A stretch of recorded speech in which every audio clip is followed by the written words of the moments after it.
Балаларға арналған каналға қош келдіңіздер. Бүгін балаларға түрлі түстерді үйретудің әдісін көрсететін боламын. Үшін біз ең алдымен осындай түрлі түсті қағаздарды алып аламыз.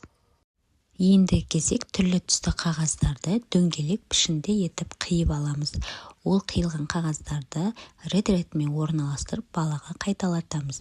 Яғни жасыл, ақ, сұр, күлгін, қызғылт, қара, қоңыр, қызыл, сары, қызғылт сары, көк деген секілді жиі қайталатып отыруымыз қажет.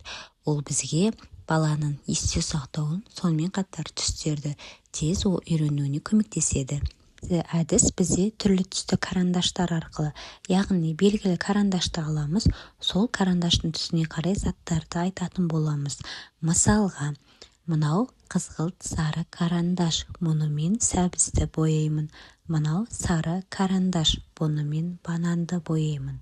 Мынау қызыл карандаш, бұнымен алманы бояймын. Бұлай заттардың түстеріне қарай көрсетсеңіз болады. Бұл әдіс балаға тек түстерді үйретіп қана қоймай, қайталату арқылы баланың тілін дамытуға көмектеседі.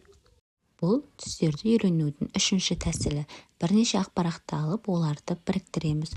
Қолдың болмаса белгілі бір пішіндерді салып, әртүрлі түстерге бояп қоясыз.